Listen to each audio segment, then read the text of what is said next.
gannan qabu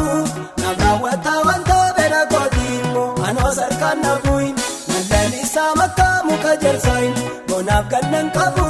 nagaa wata wanta bera kootimo anoo sarkaan nabuun anoo burqaa gaarii waraabadhaa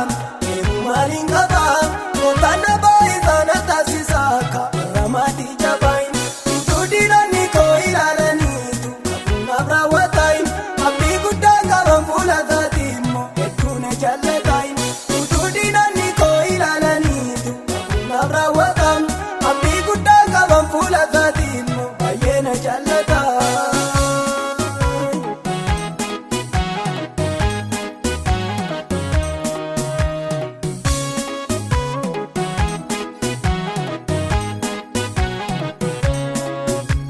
Aftareeraa dhaabbata gargaartaan hawwii koo mul'atuun na nyaachisaa beekaa maaddii sarraan dhimmi koo qalatuun abbaa gaarii wanta baay'ee aanaafi na mijeessee beekaayin na dhaabeeraa namaan na qixxeessee anaan nama deegaam abbaa gaarii wanta baay'ee aanaafi dhimma baasee beekaayin na dhaabeeraa namaan na qixxeessee anaan nama deegaam anoo burqaa gaarii waraabadhaa eemu maaliin qabaa.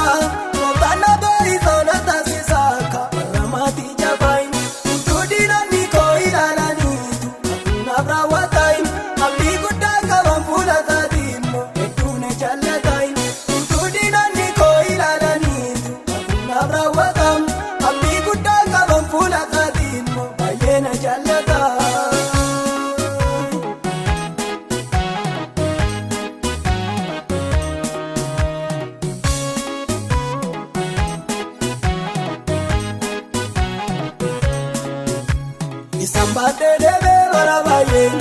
kursaa jallootaan irraa cabsee wajjuu koo deebisee kaaleen cichi golgootaan machaana koo kattaa lafa kootiin masaraa dhoowwataan hin sodaaddu godheera diina koo inni akka tullaara kaayin machaana koo kattaa lafa kootiin masaraa dhoowwataan hin sodaaddu godheera diina koo inni akka tullaara kaayin anoo burqaa gaarii waraabadhaa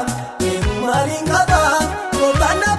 Sana taasisaa akka ramaatii jabaayin utuu diinonni koo ilaalaniitu kakuunaaf raawwatayin abdii guddaa qaban fuula taatiimmoo hedduu na jaallataayin utuu diinonni koo ilaalaniitu kakuunaaf raawwatayin abdii guddaa qaban fuula taatiimmoo baay'ee na jaallataa.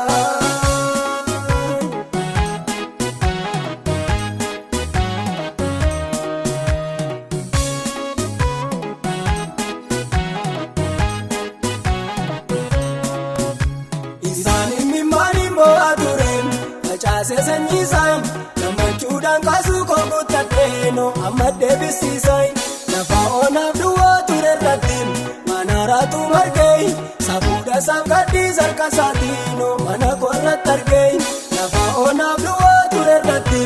eebba isaatu margee safuudha saaf gadhii sarka isaatiinoo mana korratti argee.